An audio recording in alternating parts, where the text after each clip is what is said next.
amman nifaqu, dan adapun sifat munafik, sifat nifaq faziyadatuhu bil a'mali sayyi'ah.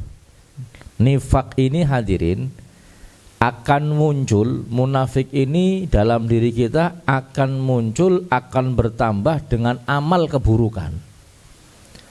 Apapun keburukan yang kita lakukan, apapun bentuknya hadirin, maka akan menambah kemunafikan di dalam diri kita. Apapun keburukannya. Bahkan niki ngapunten, meninggalkan majelis ilmu semacam ini pun bisa menambah kemunafikan dalam diri kita hadirin. Gak percaya? Ada sahabat namanya Handolah. Sahabat Handolah ditakoni kalau sahabat Abu Bakar, Handolah, bagaimana keadaan kamu hari ini? Handolah jawab, nafaqah Handolah, telah munafik Handolah wahai Abu Bakar. Jadi Abu Bakar, ajib, kamu ngomong apa? Kamu ngomong apa wahai Handolah? Iya, Handolah maksudnya saya, Handolah munafik wahai Bakar. Kenapa kau mengatakan demikian? Dijawab, wahai Abu Bakar, ketika aku ada di depan Rasulullah, ada di majelisnya Nabi Muhammad, duduk di dalamnya, mendengarkan beliau, memberikan nasihat, maka bertambah iman saya. Seakan-akan surga dan neraka itu ada di hadapan saya, saking imannya tambah kuat. Akan tetapi wahai Handolah, wahai Abu Bakar, ketika saya pulang ke rumah, ketemu dengan istri, ketemu dengan keluarga, ketemu dengan teman, bisnis maning, dagang maning, di kerjaan lagi, ketemu teman, ketemu ini, ketemu itu, ternyata apa yang diajarkan Nabi Muhammad lupa semuanya. Berarti nyong Handolah wis munafik, nggak bisa megangi prinsip. Depan Nabi Muhammad imannya kuat, barang nang umah, ya persis nggak jauh beda dengan kita hadirin. Kita malah lebih parah malah kadang-kadang. Ini ketika di rumah sudah asik di rumah dengan handphonenya, dengan TV-nya, dengan pertandingan sepak bolanya, dengan apa maning? Pokoknya gamenya, dengan keluarganya, dengan istri cantiknya di rumah. Sudah asik hadirin, apa yang ada dalam majelis ilmu lupa. Kadang-kadang saking terlenanya di rumah sampai malas berangkat pengajian hadirin. Saking terlenanya di rumah, saking sibuknya kerjaan, ya, saking melakukan hal-hal yang melalaikan, sehingga hati-hati. Di situ ada sifat kemunafikan. Seorang Handolah, seorang sahabat Handolah yang tiap hari bersama dengan Nabi Muhammad, ini duduk di masjid seperti ini, bukan yang di depan, bukan orang biasa, Nabi yang menerima wahyu, Nabi yang menerima wahyu. Beliau bisa mengatakan Handolah munafik gara-gara meninggalkan majelisnya Nabi Muhammad. Lalu bagaimana dengan kita hadirin? Lalu bagaimana dengan kita hamba akhir zaman, umat akhir zaman, manusia akhir zaman? Banyak dosanya, banyak kesalahannya, banyak hal-hal yang membuat kita lalai.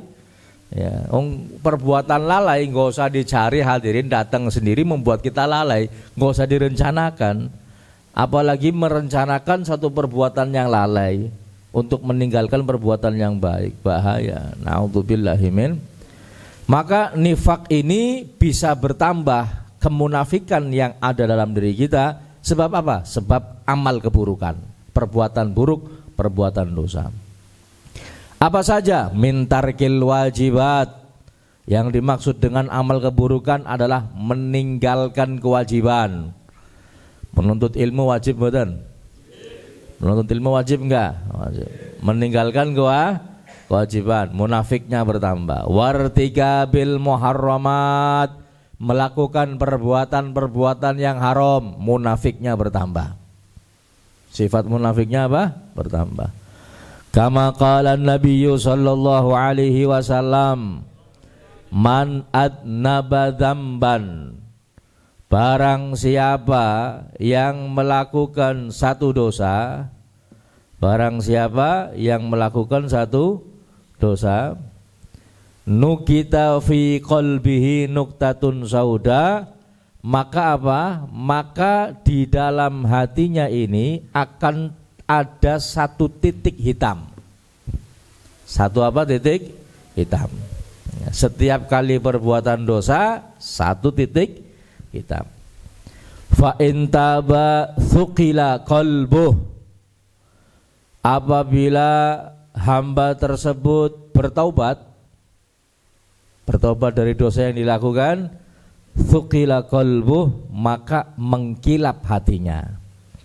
Wa in lam yatub zada dzalika hatta yazwadda qalbuh, dan apabila belum bertobat maka akan bertambah titik hitam itu meluas sehingga semua hatinya menjadi hitam.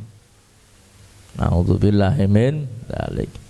Fadzalika ar-ranul ladzi qala Allah taala, itulah yang dimaksud dengan ar-ran di dalam firman Allah Subhanahu wa taala, kalla bal rana ala qulubihim ma kanu yaksibun.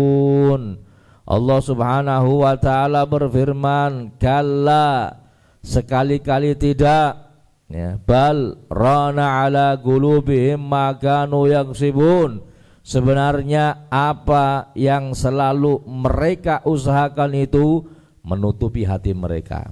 Ron, ya, maka dosa yang disebabkan, yang dilakukan, yang diusahakan oleh kita, inilah yang akan menutup hati kita. Na'udzubillahi min.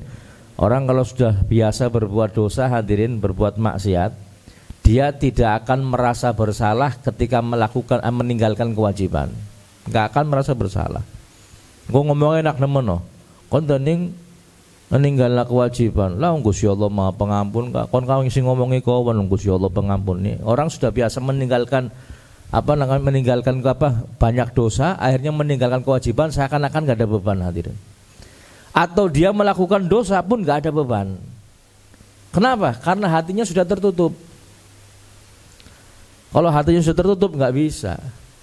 Lah terus bagaimana supaya hatinya kembali bersih? Digedor dingin, dipalu godam sing andepe 10 kilo palune, dar berkali-kali. Terus dengan apa? Zikir. Dengan apa? Taubat. Dengan apa? Sholat. Dengan apa? Hadir pengajian. Kalau enggak bisa hadir. Enggak bisa. Ning ora tobat enggak bisa hadir. Jangan terus Gusti Allah men hidayah nyong sholat dewek. Enggak bisa kalau enggak tobat, hadirin. Hati itu enggak akan bisa kembali menjadi putih kecuali dihajar dulu dengan palu godam. Palu godamnya maksudnya apa? Zikir, kemudian perbuatan-perbuatan baik yang lainnya.